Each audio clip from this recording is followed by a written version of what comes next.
Hello everyone, welcome to the new world with IIT thinking. आज हम JEE mains के top 5 question लिए हैं और ये 5 टॉपिक्स हैं, ठीक है। थर्मोडायनामिक्स जैसे कि और मोल कॉन्सेप्ट्स, जीओसी, ठीक है, और सॉलिड स्टेट। जीओसी के 2 कॉन्सेप्ट हैं, सॉलिड स्टेट है, थर्मोडायनामिक्स है और मोल कॉन्सेप्ट है। बेहतरीन क्वेश्चन है। इनके थ्रू हम आपको क्वेश्चन का ट्रिक भी बताएंगे और क्वेश्चन को जल्दी से कैसे कंसेप्चुअली सॉल्व कैसे करें वो भी सिखाएंगे, ठीक है। और इस क्वेश्चन के थ्रू आपका जो टॉपिक है वो भी रिवाइज हो जाएगा। तो ठीक है, ये सारे PYQ हैं, PYQ क्वेश्चन लिए हुए हैं, तो हम एक एक करके आइए डिस्कस करते हैं, ठीक है। तो देखिए, पहले क्वेश्चन पूछा था हीट ऑफ कंबक्शन बताना था, ऑर्डर बताना था हीट ऑफ कंबक्शन का। तो हीट ऑफ कंबक्शन का ऑर्डर आप कैसे बताओगे? अब 2 कॉन्सेप्ट आपको आना चाहिए हीट ऑफ कंबक्शन से रिलेटेड। जैसे हीट ऑफ कंबक्शन अगर आपको देखना हो तो directly proportional to molecular weight होता है हीट ऑफ कंबक्शन, और दूसरा क्या होता है, heat of combustion inversely proportional to stability होता है, ठीक है। ये सबसे और यही ऑर्डर यही होना चाहिए, सबसे पहले मॉलिक्यूलर वेट देखना फिर स्टेबिलिटी देख लेना, ठीक है। तो ध्यान दो, अब जैसे आपसे पूछा था इसमें, यहाँ पे ये देखो पहला स्ट्रक्चर क्या था, हम यहाँ पे ड्रॉ भी कर देते हैं ताकि आपको ज़्यादा अच्छे समझ में। ये था, दूसरा ये था। देखो मॉलिक्यूलर वेट तो सबका सेम ही है, देख लो number of carbon atom same लग रहे हैं, 1 2 3 4 5 6, 1 2 6 1 2 3 4 5 6 1 6 ही है, ठीक है। अब देखो स्टेबिलिटी देख लो, तो ये देखो ट्रांस एल्कीन है, ये देखो ट्रांस है ना, ये अपोजिट है, ये अपोजिट ग्रुप है, ऐसे ये अपोजिट ये अपोजिट, तो ये ट्रांस है। ये देखो ये वाला तो ट्रांस है लेकिन ये सिस है। अब यहाँ पे ये सिस है, ये भी सिस है भाई। तो हमें से पता है ट्रांस एल्कीन ज़्यादा स्टेबल होता है सिस से ना, तो ट्रांस एल्कीन ज़्यादा स्टेबल होता है सिस से, तो हमें पता चल गया कि जो कम स्टेबल है उसका हीट ऑफ कंबक्शन ज़्यादा होगा। तो मतलब ये देखो दोनों सीस है, तो मतलब सी हो जाएगा सबसे पहले, इसका हीट ऑफ कंबक्शन ज़्यादा हो जाएगा सी का। उसके बाद देखो इसमें ट्रांस सीस है, एक सीस है ना, तो मतलब स्टेबिलिटी घटाएगा, घटाएगा मतलब हीट ऑफ कंबक्शन बढ़ाएगा, CB ये ऑर्डर हो जाएगा, ठीक है। ये हमारा पहला क्वेश्चन होता है सॉल्व। अब दूसरा क्वेश्चन में क्या पूछा था, दूसरा क्वेश्चन को हम देखते हैं। दूसरा क्वेश्चन ये पूछा था कि शॉर्टेस्ट CCl बॉन्ड कौन सा होगा। ये 4 स्ट्रक्चर थे, तो शॉर्टेस्ट CCl बॉन्ड आपको कैसे सॉल्व करना है इसको भी हम आपको बताते हैं। देखिए, सबसे पहले तो आपको ये आना चाहिए, ध्यान देना कि हमारा जो बॉन्ड लेंथ होता है ना, बॉन्ड लेंथ, एक बेसिक आइडिया होना चाहिए। सिंगल बॉन्ड सबसे बड़ा होता है, फिर डबल बॉन्ड और फिर ट्रिपल बॉन्ड, ठीक है। ये बॉन्ड लेंथ का ऑर्डर होता है। लेकिन जो क्वेश्चन गिवन था डियर, उसमें क्या गिवन था, अब वो मैं आपको क्वेश्चन यहाँ पे बनाता हूँ, ठीक है। देखो जैसे Cl और CH11CH था, तो देखो कहाँ पे रेजोनेंस हो रहा है, ठीक है। अगर रेजोनेंस हो रहा होगा तो पार्शियल डबल बॉन्ड कैरेक्टर ज़्यादा आएगा, और पार्शियल डबल बॉन्ड कैरेक्टर ज़्यादा आएगा तो सिंगल बॉन्ड कैरेक्टर को कम कर देगा, ठीक है। और जहाँ भी ज़्यादा पार्शियल डबल बॉन्ड कैरेक्टर वहाँ पे ज़्यादा हमारा बॉन्ड लेंथ घट जाएगी, छोटी हो जाएगी। तो आपको बस यही देखना था, ठीक है। अब देखो यहाँ पे CCl बॉन्ड पूछा था, ये CCl बॉन्ड है, ठीक है। अब देखो यहाँ पे ये रेजोनेंस कर रहा है इसके साथ, ठीक है। ये लोन पेयर यहाँ से इसके साथ रेजोनेंस करेगा, तो यहाँ पे हमारा क्या आएगा, पार्शियल डबल बॉन्ड कैरेक्टर आएगा। यहाँ पर भी पार्शियल डबल बॉन्ड कैरेक्टर आएगा, यहाँ पर भी आएगा, यहाँ पर भी आएगा। अब बात आती है सबसे ज़्यादा पार्शियल बॉन्ड कैरेक्टर जहाँ पे आएगा वहाँ पे पाई कैरेक्टर आएगा, पाई कैरेक्टर आएगा मतलब बॉन्ड लेंथ छोटी होगी। तो यहाँ पे देखो NO2 ऐसे होता है, ठीक है, कोऑर्डिनेट बॉन्ड होता है इसको। तो देखो यहाँ पे जो ये तो पार्शियल डबल बॉन्ड कैरेक्टर इसकी वजह से आ गया, यहाँ से रेजोनेंस, फिर यहाँ से ऐसे। लेकिन यहाँ पे देखो NO2 क्या कर रहा है, -M लगा रहा है, -R -M लगा रहा है, ठीक है। इलेक्ट्रॉन को और ज़्यादा खींच रहा है, तो यहाँ पे बहुत ज़्यादा पार्शियल डबल बॉन्ड कैरेक्टर आएगा, क्योंकि ज़्यादा रिजोनेटिंग स्ट्रक्चर बनेगी इसके। यहाँ पे रिजोनेटिंग स्ट्रक्चर अगर ड्रॉ करना नहीं आता है तो हमने जीओसी में पूरा प्लेलिस्ट में पढ़ा रखा है, जीओसी में आप वहाँ पे देखना बेहतरीन। तो यहाँ पे ज़्यादा पाई बॉन्ड कैरेक्टर आएगा, तो इसकी बॉन्ड लेंथ क्या हो जाएगी, सबसे छोटी हो जाएगी। अब यहाँ पे देखो ये तो +M लगा रहा है, तो भाई ये +M लगा रहा है, एक तरह से ये इलेक्ट्रॉन इधर जा रहा है पार्शियल डबल बॉन्ड कैरेक्टर की तरफ, और ये क्या कर रहा है, इस इलेक्ट्रॉन को इधर से डोनेट कर रहा है। +M क्या करता है, डोनेट करता है, तो कहीं ना कहीं इसकी मेंटेन रखेगा सिंगल बॉन्ड कैरेक्टर। और यहाँ पे ये कर रहा है, विथड्रॉ कर रहा है, तो यहाँ पर उल्टा सोचना। तो जहाँ पे ज़्यादा रेजोनेंस, ऐसे याद रख लो, ज़्यादा रेजोनेंस ज़्यादा पार्शियल डबल बॉन्ड कैरेक्टर आएगा, मतलब हमारी बॉन्ड लेंथ डिक्रीज कर जाएगी। तो ऐसे ये हो जाएगा ज़्यादा रिजोनेटिंग स्ट्रक्चर, ठीक है। तो हमारा ऑप्शन नंबर डी हो जाएगा। और अगर ओवरऑल ऑर्डर भी आपको अगर लिखना है ना, ओवरऑल ऑर्डर अगर आपसे कभी पूछ लेता है तो क्या लिखोगे, ABCD हो जाएगा, ठीक है, क्योंकि यहाँ पे तो मेंटेन रहेगा सिंगल बॉन्ड कैरेक्टर। फिर बी वाला हो जाएगा, क्योंकि ये भी +I से इलेक्ट्रॉन डोनेट करेगा, फिर सी वाला करेगा, और ये तो विथड्रॉ कर रहा है तो घटाएगा, ठीक है। डी, तो बॉन्ड लेंथ का ऑर्डर ये हो जाएगा, ठीक है। अगला क्वेश्चन हम देखते हैं। अगला क्वेश्चन हमारा था कि in a binary compound atom A form HCP structure, मतलब बाइनरी कंपाउंड है कोई, उसमें A जो है वो HCP फॉर्म कर रहा है, और M जो है ना occupy 2/3 of tetrahedral void of HCP structure, formula of compound. तो ये ऐसे क्वेश्चन बहुत ही पूछे जाते हैं, बहुत ही ज़्यादा, तो ये तो आपको आना ही चाहिए। तो देखो हमें क्या बोला है, जो सिंपली मैं आपको जैसे बताता हूँ वैसे करो, कभी गलत ही नहीं होगा। देखो ये क्या है, HCP स्ट्रक्चर को ऑक्युपाई कर रहा है, और M क्या है, 2/3 क्या कर रहा है, HCP का टेट्राहेड्रल वाइड ऑक्युपाई कर, 2/3 टेट्राहेड्रल वाइड ऑफ HCP। तो HCP में जो रैंक होता है वो 6 होता है, तो ये 6 लिख लो भाई। यम क्या 2/3, और जो टेट्राहेड्रल वाइड होता है ना रैंक 2 होता है, डबल कर दो जो भी रैंक हो, तो HCP 6 होता है, टेट्राहेड्रल वाइड है इसलिए 2 कर दो, तो क्या हो जाएगा 6, यहाँ पे 3 1 जा 3, 3 2 जा 6, तो ये क्या हो जाएगा 2 2 जा 4 8 हो जाएगा।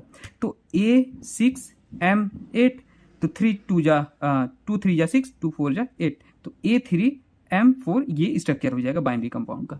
दिख रहा है, सिंपल सा है, जैसे जैसे गिवन हो आपको बस याद रख लेना टेट्राहेड्रल वाइड होता है क्या, रैंक का 2 कर दो, ठीक है, जो भी आपका रैंक होता है उसका 2 कर दो। ऑक्टाहेड्रल में केवल रैंक ही होता है, जो भी रैंक होगा वही, अगर ऑक्टाहेड्रल कहता है तो 6 को 6 ही रखते हैं, SCP 6 6, ठीक है। टेट्राहेड्रल होता है तो रैंक का 2 गुना कर दिए, ठीक है। अगला क्वेश्चन देखते हैं। अगला क्वेश्चन थर्मोडायनामिक्स से है, ठीक है। An ideal gas undergo isothermal compression from 5 metre cube to 1 metre cube against a constant external pressure of 4 newton per metre square. Heat release, यहाँ रिलीज है, रिक्वायर नहीं। Heat release in this process is use to increase temperature of aluminium is इतना, the temperature of aluminium increase by. तो simple question था, thermodynamics था, बेहतरीन question, तो इसको भी हम आपको समझा देते हैं। देखो हमको क्या बोला है कि अगर कभी कुछ बातें आप याद रख लेना, जैसे मैंने बोला ट्रिक भी बताएंगे, तो अगेंस्ट एक्सटर्नल कांस्टेंट प्रेशर बोले ना, अगेंस्ट एक्सटर्नल कांस्टेंट प्रेशर अगर बोलता है तो समझ जाना कैसा प्रोसेस है, इरिवर्सिबल है। कैसा है, इरिवर्सिबल। रिवर्सिबल इरिवर्सिबल आपने थर्मोडायनामिक्स में पढ़ा होगा, ठीक है, बेसिक बात है। इरिवर्सिबल मतलब एक ही स्टेप में हो जाता है, रिवर्सिबल मतलब छोटे छोटे स्मॉल स्टेप में, ठीक है। तो और हमने मान लो एक हमने ये सिस्टम लिया है, बोल क्या रहा है, सिस्टम में मान लो कंप्रेशन हो रहा है, तो कंप्रेशन मतलब हमारा यहाँ से प्रेशर लगा होगा, ये प्री एक्सटर्नल, और मान लो ये कंप्रेस होके यहाँ पे चला आया, ठीक है। तो यहाँ पे चला है, तो यहाँ से क्या हो रहा है, हीट रिलीज हो रही है। जो सवाल बोला है वही हम बोल रहे हैं ना, वो बोला है आइसोथर्मल कंप्रेशन हो रहा है, और कंप्रेशन हो रहा है तो भाई ये कंप्रेशन हो रहा है, यहाँ से जो हीट रिलीज हो रही है ना वो किसको दी जा रही है, एल्युमिनियम को। यहाँ से क्यू रिलीज हो रहा है, तो जो क्यू रिलीज हो रहा है वो किसको दिया जा रहा है, एल्युमिनियम को दिया जा रहा है। तो एल्युमिनियम का टेम्परेचर कितना होगा, यही सवाल आपसे पूछा था, ठीक है। तो अब देखो आइसोथर्मल है तो इसके पता चलता है कि टेम्परेचर हमारा 0 है। आइसोथर्मल कभी गिवन हो तो डेल्टा टी 0, और डेल्टा टी डायरेक्टली प्रोपोर्शनल होता है डेल्टा यू के, तो डेल्टा यू भी 0 हो जाएगा। अब ये आपको पता है ना डेल्टा टी, क्योंकि डेल्टा यू जो होता है ना NCV डेल्टा टी होता है, तो delta U directly proportional delta T है, तो डेल्टा टी 0, तो डेल्टा यू भी इंटरनल एनर्जी भी 0। अब देखो, अब हम इसलिए डेल्टा यू बराबर जो होता है first law of thermodynamics Q plus W होता है, तो अगर डेल्टा यू 0 है तो Q बराबर क्या आ गया, -W आ गया, ठीक है।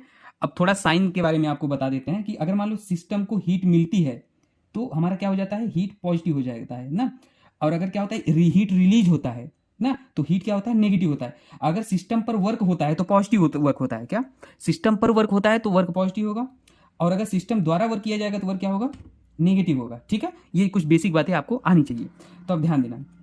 अब यहाँ से हमारा Q बराबर ये आ गया, और Q बराबर हमारा माइनस था, W बराबर हमें पता है क्या होता है, -P external into delta V होता है। तो Q बराबर हमारा माइनस, अब -P एक्सटर्नल कितना गिवन था डियर, P एक्सटर्नल 4 था, 4 न्यूटन पर मीटर स्क्वायर सवाल में गिवन था। अगर आपको डाउट है तो यहाँ पे दिखा देते हैं, ये देखो दिख रहा है, ठीक है।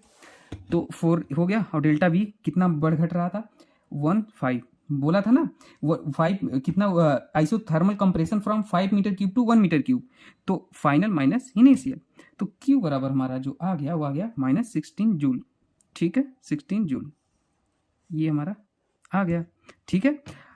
अब देखो हीट रिलीज हो रही है तो नेगेटिव में ही आया, इसलिए ये कंफ्यूज मत हो जाना ना, चाहे तो ऐसे भी सोच लो हीट नेगेटिव में ही आएगा क्योंकि भाई रिलीज हो रही होगी सिस्टम से, ठीक है। अब देखो, अब अगली स्टेप में आपको क्या करना था, मैं इसको इरेज कर देता हूँ, इरेज नहीं करता, यहीं भी लिखता हूँ, ठीक है।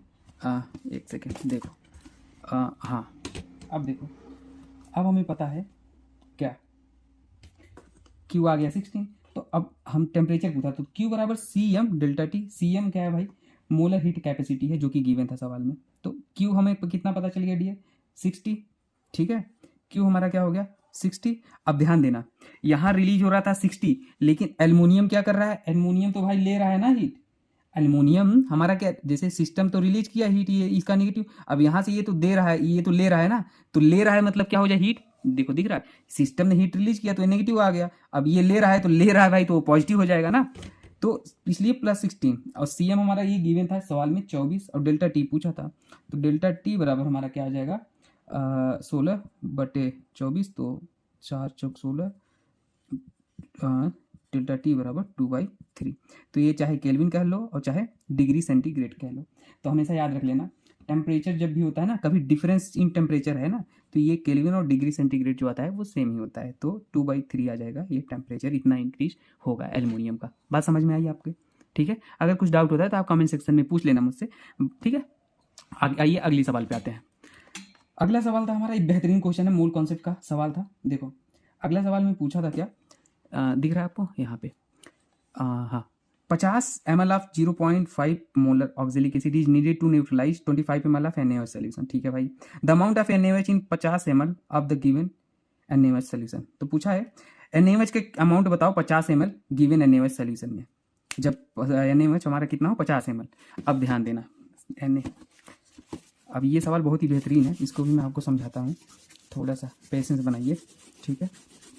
देखिए हाँ, सबसे पहले तो ऑक्जेलिक एसिड हमारा गिवन था, यहाँ पे दिख रहा है आपको, ऑक्जेलिक एसिड हमारा न्यूट्रलाइज हो रहा है किससे, H2C2O4, तो NaOH से न्यूट्रलाइज हो रहा है, तो इसका कभी कभी तो आप रिएक्शन ही प्रोडक्ट ही नहीं बना पाओगे, तो कुछ बेसिक रिएक्शन NCERT की याद होनी चाहिए, ठीक है।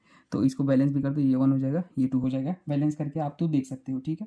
और यहाँ भी 2 हो जाएगा, 2 वाटर दिख रहा है आपको, बैलेंस हो गया। अब भाई अब देखो जो जो गिवन है आपको देख लो। अब हमें पता है मोल बराबर क्या होता है M/V, ठीक है। अब हमें पता है ऑक्जेलिक एसिड की मोल हमारी कितनी हो जाएगी, N ऑक्जेलिक लिख देता हूँ, ठीक है, OX। तो मोलरिटी हमको गिवन था 0.5 और हमारा वॉल्यूम कितना था, 50 ml गिवन था ना, 50, लेकिन ये ml में था तो लीटर में करने के लिए 10⁻³ लीटर कर लेंगे। तो N ऑक्जेलिक एसिड के हमारे जो मोल हैं वो कितने आ गए, 2.5 × 10⁻² मोल, ठीक है। ये हमारे ऑक्जेलिक एसिड के मोल आ गए, क्योंकि इसमें इसका वॉल्यूम दिया था और मोलरिटी गिवन था, तो नंबर ऑफ मोल बराबर मोलरिटी इंटू वॉल्यूम होता है, ठीक है। आप इतना आना चाहिए आपको, तो ये हमारा आ गया। अब देखो 1 मोल ऑक्जेलिक एसिड कितने मोल से NaOH से रिएक्ट कर रहा है, 2 मोल से रिएक्ट कर रहा है, दिख रहा है ना। अगर 1 मोल ऑक्जेलिक एसिड है ये वाला, तो हमारा 2 मोल NaOH है, तो हम सीधे सीधे ये लिख सकते हैं डियर कि हमारा अगर मोल ऑफ NaOH कितना नीडेड होगा, इतने मोलर के लिए ऑक्जेलिक एसिड के लिए मोल ऑफ NaOH कितना हो जाएगा, 2 × मोल ऑफ ऑक्जेलिक एसिड। भाई समझ रहे हो ना, यूनिटरी मेथड, क्योंकि एक ऑक्जेलिक एसिड की 2 ये हो रहा है, तो मोल ऑफ NaOH कितना हो जाएगा, 2 × oxalic acid. Mole of NaOH देख रहे हो ना 2 है, तो मोल 2 × कितना ऑक्जेलिक एसिड है ना। तो अब देखो ये मोल ऑफ ऑक्जेलिक एसिड हमारा कितना आ गया, 2.5 × 10⁻²। तो इसे आप जब कैलकुलेट करोगे तो ये आ जाएगा 5 × 10⁻² मोल, ठीक है। ये तो आप कैलकुलेशन कर लोगे। अब देखो हमें पूछा क्या था, NaOH का हमें अमाउंट पूछा था, मतलब वेट पूछा था। तो अब सिंपल समझना, मोलरिटी बराबर क्या होता है, N mole number of moles of solute upon volume of solution in litre, solution in litre है ना। तो मोलरिटी आपको सबसे पहले मोलरिटी आप फाइंड आउट करो। मोलरिटी हमारा नंबर ऑफ मोल्स NaOH का मोल कितना आ जाएगा बता दो, इतना आ गया 10⁻²। Volume of solution, volume of solution कितना हो जाएगा भाई, जल्दी से बताओ। वॉल्यूम ऑफ सॉल्यूशन हमारा 25। अब ध्यान देना, यहाँ पे मैं सवाल एक बार दिखाना चाहूँगा, जो हमारा NaOH का न्यूट्रलाइजेशन के लिए यूज हो रहा था ना, 25 ml ऑफ NaOH सोल्यूशन था ना, तो ये वाला लिखो, और वो 50 ml में पूछा था वेट, तो ये 25 और 10⁻³ लीटर में चेंज हो गया, ठीक है। अब देखो यहाँ मोलरिटी हमारा जो आएगा, तो ये आप काट दो, 5 ये आ जाएगा, और ये हमारा आ जाएगा 2, यहाँ से 1 से 1 कट जाएगा, तो इसे ये मोलरिटी हमारा 2 आ गया, ठीक है। अब ये तो हमारा मोलरिटी आ गया, लेकिन हमसे पूछा क्या था आपको पता है, हमसे पूछा था कि अमाउंट ऑफ वेट, देखो पूछा क्या था, amount of NaOH in 50 ml solution, बात समझ रहे हो। तो अब देखो, अब mole of NaOH in 50 ml निकालो, मोल ऑफ NaOH ना, तो हमारा फिर वही मोलरिटी इंटू वॉल्यूम। मोलरिटी हमने कितना निकाल लिया, 2 निकाल लिया NaOH का, और वॉल्यूम हमसे कितना पूछा था, 50 में पूछा था, 10⁻³ लीटर हो जाएगा, तो ये हमारा आ जाएगा 0.1 मोल, ठीक है। ये 50 ml के लिए निकाल रहे हैं, ठीक है। अब ध्यान देना, अब ये तो हमारा मोल आ गया, लेकिन हमसे पूछा था क्या, वेट पूछा था भाई, मोल में तो पूछा नहीं था, ग्राम में आंसर थे जो ऑप्शन में थे। तो हमें पता है मोल बराबर क्या होता है, वेट अपॉन मॉलिक्यूलर वेट, तो मोल इंटू मॉलिक्यूलर वेट बराबर वेट हो जाएगा।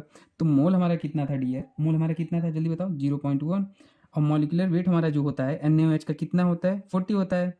ऐड कर लेना, 23 + 16 + 6 3 9 और हाइड्रोजन का 1, तो 6 3 9 1 10 2 1 3 4 40, तो 40, तो वेट बराबर हमारा जो आ जाएगा, वेट बराबर 4.0 ग्राम आ जाएगा, ये हमारा आंसर हो जाएगा। तो काफ़ी अच्छा क्वेश्चन था जेईई मेंस का, ये हमारा मोल कॉन्सेप्ट से था। ठीक है, अगर कुछ आपको डाउट होता है तो कमेंट सेक्शन में पूछ लेना। बाकी मिलते हैं नेक्स्ट वीडियो में। और IITian थिंकिंग इसी चैनल पे प्लेलिस्ट में देखना, बहुत अच्छे अच्छे क्वेश्चन है, ट्रिक टेक्निक है, GOC मैंने पूरा पढ़ाया है, वहाँ पे आप देख लेना। ठीक है, थैंक यू दोस्तों।